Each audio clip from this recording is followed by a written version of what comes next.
नीतीश कुमार ने अपने हस्बे आदत और अपनी फितरत के मुताबिक उन्होंने फिर से बिहार की जनता को धोखा दिया। जब विधानसभा के चुनाव चल रहे थे, मैं आपको याद दिलाना चाहूँगा, मैंने कई मर्तबा आपके दरमियान में खड़े होकर कहा कि इन पर भरोसा मत करिए, अपने वोट को ज़ाय होने मत दीजिए। मगर मजलिस के मुखालिफिन हम पर इल्ज़ाम लगाते गए कि असदुद्दीन ओवैसी बी टीम है, असदुद्दीन ओवैसी वोट काटने के लिए आया है। मगर मेरे अजीज़ दोस्तों और बुजुर्गों, मेरी इज्जतदार माँ और बहनों, मेरे गयूर नौजवानों, बताओ, जब मैं आपसे कह रहा था, क्या वो बात आज सच नहीं निकली? जिसको आपने भरोसा कर उसको वोट दिया, उसने एक मर्तबा नहीं कई मर्तबा आप लोगों को ठगा है। आपने सेकुलरिज्म के नाम पर, आपने बीजेपी को रोकने के नाम पर, मोदी को रोकने के नाम पर आपने वोट दिया। मगर बताइए आज आप क्या देख रहे हैं? इल्जाम अख्तरुल ईमान पर लगता है कि अख्तरुल ईमान और असदुद्दीन ओवैसी और आफ्ताब इंजीनियर बिहार में वोट तोड़ने के लिए आए हैं। मैं उनसे पूछना चाह रहा हूं, बताओ आज जिम्मेदार कौन है? आज जिन्होंने आपका वोट लिया और आपको धोखा नहीं दिया बल्कि आपके पीठ में खंजर घोंपा, आज वो सब के सब खामोश बैठे हैं। इसका जिम्मेदार ना सिर्फ नीतीश कुमार है बल्कि इसका जिम्मेदार तेजस्वी यादव भी है, इसका जिम्मेदार भारत के वजीर आजम नरेंद्र मोदी है। ये तमाम के तमाम तीनों पलटू मास्टर हैं, बोलते एक हैं और सत्ता के लिए कुछ भी कर जाते हैं। अगर हम चुनाव लड़ते हैं तो हम पर इल्ज़ाम लगा दिया जाता है। मगर आज बिहार में बीजेपी अगर सत्ता में है तो इसका जिम्मेदार ना सिर्फ नीतीश कुमार है बल्कि इसका जिम्मेदार तेजस्वी यादव भी है कि आपने आज बिहार की जनता पर बीजेपी को मुसल्लत करके रख दिया।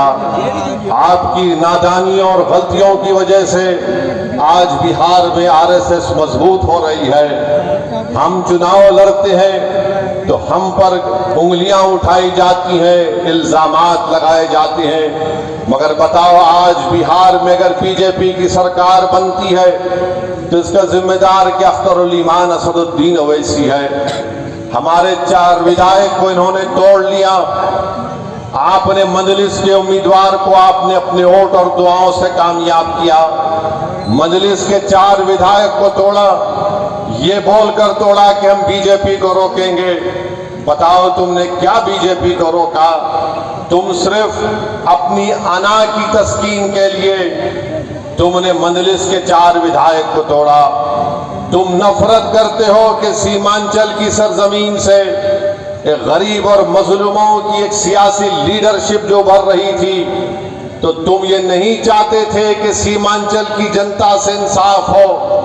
तुम ये जानते थे कि मजलिस ने यहाँ पर सीमांचल की अवाम में एक सियासी इनकलाब को बर्पा कर दिया। तुम ये नहीं बर्दाश्त कर सकते थे कि सीमांचल की जनता से इंसाफ होगा, उनको उनका हक मिलेगा। तो झूठ बोलकर हमारे 4 विधायक को नीतीश कुमार ने और तेजस्वी ने तोड़ा।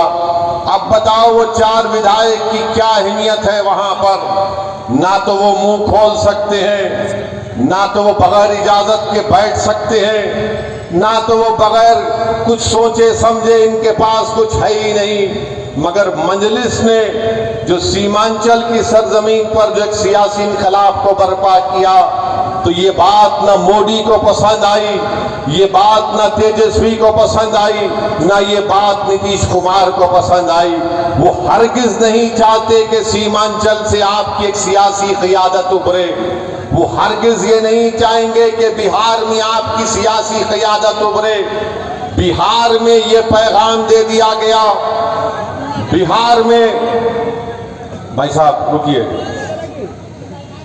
बिहार में सिर्फ यही चाहते हैं कि यादवों का नेता हो, कोई गुनाह नहीं है। बिहार में कुर्मी कुशवाहा का नेता हो, कोई गुनाह नहीं है। बिहार में भूमिहार का नेता हो, कोई गुनाह नहीं है। बिहार में अपर कास्ट का नेता हो, कोई गुनाह नहीं है। गुनाह उस वक्त हो जाता है जब गरीब और मजलूम मुसलमान खड़ा हो जाता है। तो चाहे मोदी हो, तेजस्वी हो, नीतीश कुमार हो, वो इस बात पर मुत्तफिक है कि सीमांचल से इंसाफ नहीं करेंगे और कभी भी आपकी सियासी लीडरशिप को भरने दिया जाएगा।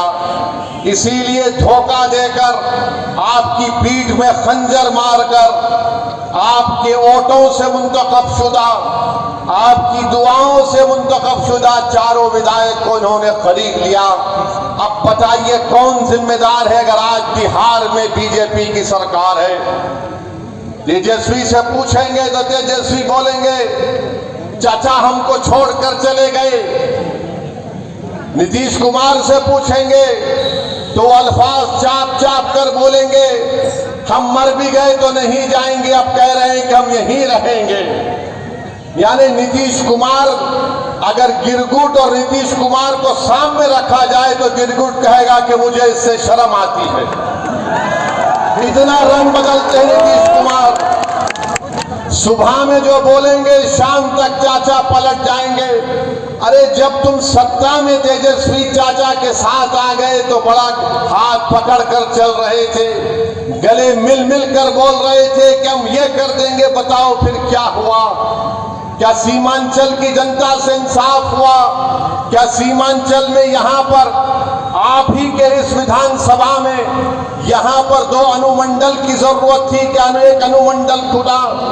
10वीं जमात के इम्तिहानात चल रहे, हमारे बच्चों को तकलीफ होती है, यहाँ की जनता को तकलीफ होती है, मगर सिर्फ खेल सत्ता का है और सिर्फ कोशिश यही होगी कि कहीं से भी, किधर से भी सीमांचल की जनता से इंसाफ ना हो। मैं पहले भी आपसे कहा और आज फिर कह रहा हूं मेरे भाई, जब तक अल्लाह असदुद्दीन ओवैसी को जिंदा रखेगा मैं सीमांचल की लड़ाई लड़ता था, लड़ रहा हूं और इंशाअल्लाह ताला लड़ता रहूंगा। सीमांचल की आवाज कभी खत्म होने वाली नहीं है। अगर तेजस्वी और नीतीश ये समझते हैं कि हमारे 4 विधायकों को तोड़कर तुमने सीमांचल की आवाज को खत्म करके रख दिया, मैं बताना चाह रहा हूं नरेंद्र मोदी को, नीतीश कुमार को, तेजस्वी को, सीमांचल की आवाज कभी खत्म होने वाली नहीं है। तुम तीनों इस बात को सुन लो, जब 2024 के लोकसभा के इलेक्शन होंगे तो इंशाअल्लाह ताला भारत की सबसे बड़ी पंचायत लोकसभा में सीमांचल की जनता अपने इंसाफ के लिए, अपने मान और सम्मान के लिए, अपनी गीरत के लिए सीमांचल की जनता इंशाअल्लाह ताला अख्तरुल ईमान को यहां से अपना एमपी बनाकर लोकसभा में भेजाएगी और अख्तरुल ईमान सीमांचल जिंदाबाद का नारा लगाएगा लोकसभा में, सीमांचल के इंसाफ की बात करेगा। अरे बताओ तुम कब तक धोखा दोगे सीमांचल की आवाम को? तुमने क्या किया? बोलते हैं कि हमने विकास किया। बताओ वो उर्दू टीचर का मसला 2012 से चल रहा है, तुमने कौन सा विकास किया हमको बताओ? तुमने क्या उर्दू टीचर को भर्ती किया? नहीं किया आपने। मेरे भाई आज आप देखते हैं कि देश में, मुल्क में किस तरह का माहौल है, फिरका परस्ती अपने अरूज पर है। नरेंद्र मोदी ने भारत की राजनीति से मुस्लिम अक़लियत को बिल्कुल ही दूर करके रख दिया। आपकी आवाज कहां है बताओ? आपकी आवाज कहां पे आपको नजर आती है? ये आपने जिसको अपना एमपी बनाकर कामयाब किया, क्या आपने कभी इसकी जबान से सुना भारत की पार्लियामेंट में सीमांचल की आवाज से इंसाफ होगा? क्या तूने कभी सुना कि इसने कभी पार्लियामेंट में उठकर के लफ्ज कहा हो बाबरी मस्जिद का? अरे जो मुझ पर इल्जाम लगाते, मैं तुमको चैलेंज कर रहा हूं, तुम कल प्रेस कॉन्फ्रेंस करके बाबरी मस्जिद का नाम ले लो। तुम कल प्रेस कॉन्फ्रेंस करके कह दो कि 6 दिसंबर 1992 को भारत के संविधान की धज्जियां उड़ाई गई थी। नहीं बोलेंगे, क्यों नहीं बोलेंगे? बोलेंगे हम कैसे बोलेंगे? अगर हम बोलेंगे तो हमको इनका वोट नहीं मिलेगा, उनका वोट नहीं मिलेगा। अरे बताओ, जब चुनाव आ जाते हैं तो हमारे गली कूचों में, हमारे गांव में, हमारे घर पर आकर हमसे कहते हैं कि सेकुलरिज्म को जिंदा रखने के लिए आप हमको वोट दो। मैं आपसे पूछना चाह रहा हूं मेरे अजीज दोस्तों, मेरी इज्जतदार माँ और बहनों, बताओ अगर नीतीश कुमार का नाम असदुद्दीन ओवैसी होता तो तुम क्या करते? नीतीश कुमार की जगह असदुद्दीन ओवैसी ये काम करता है तो इस तमाम के तमाम खड़े हो जाते। ये तमाम के तमाम ये कहते हैं कि अगर ये मर जाए तो कब्रिस्तान में इसको जगह मत दो, मगर उसका नाम नीतीश कुमार है तो तुम अपनी जबानें बंद कर बैठते हो। मैं चुनाव लड़ता हूं, तेजस्वी मिलकर हुकूमत बनाते हैं और फिर बीजेपी को बिहार में मुसल्लत करते हैं क्योंकि उनका नाम तेजस्वी है। तुम उसको कुछ नहीं बोलोगे।